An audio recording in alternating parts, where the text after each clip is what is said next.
तुम्ही दररोज येता नित्य नेमाने शुचिर्भूत हो, शुभ्र वस्त्र अंगभर लेऊन राहता ताट उभे दोन्ही पायाने, पाहता दिमाखात नजरभर आणि रीती करता ओंजळ फुलांची माझ्या पाया, आणि म्हणता मनातच माझ्याकडे पहा.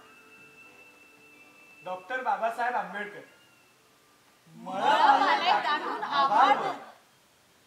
कुंडीत झाली मती, तुम्हाला समजून घेण्यात कुठे कमी पडलो आम्ही? सांगा बाबासाहेब सांगा. तुमच्या या अशा प्रश्नांनी ओशाळून जातो.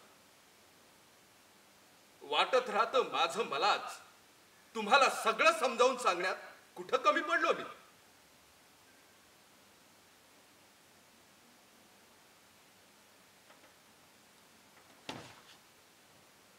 बुडून जातो चिंतनात.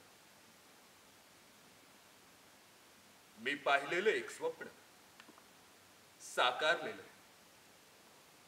नागभूमीवर. नागभूमी, नागपूर. शहर नागांचं, नागवंशी यांचं. नागवंशी पूर्वज आपले सडसडत उभं राहतं चित्र ते 8000 वर्षांपूर्वीच. आता तुम्ही म्हणाल 8000 नाही बाबासाहेब, 5000 वर्ष. नाही, खरं आहे तुमचं. तुम्ही तेच म्हणणार, तुम्ही जे वाचलंय ते.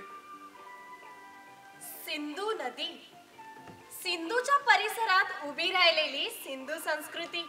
उत्खनन करणाऱ्या त्या तज्ञांनी उत्खननात सापडलेल्या वस्तू निरखून बांधला अंदाज. मी केलं जाहीर, सिंधू संस्कृती जुनी आहे, 5000 वर्ष. इंग्रजांना शोध घ्यायचा होता बौद्ध संस्कृतीचा, म्हणून सुरू केलं उत्खनन सिंधू परिसरात. तर त्यांना गवसली नागवंशी यांनी उभी केलेली मोहनजोदारो हडप्पा येथील सिंधू संस्कृती, बुद्धांपूर्वीची. तर उत्खननात सापडले किल्ले, किल्ल्यांभोवती तटबंदी, तटबंदीच आत वाडे, वाडे 2 मजली, समृद्ध त्या काळची वास्तुकला. घर पक्क्या विटांची, घरांची विजा सांभाळणारे चौरस्ते, दिवाबत्ती, धान्य साठवणारी कोठार, पाणी, पाण्याची हौद, पायरीदार. आणि माणसं शूर, लढवय्ये. उत्खननात सापडलेले दणकट सांगाडेच सांगत होते त्यांच्या शरीराची मिजाज. मिजाज पण शांतीनं परिपूर्ण. लढवय्ये पण लढण्याची गरज नव्हती. शहराची तटबंदीच करत होती रक्षण. राज्याचं, प्रजेचं.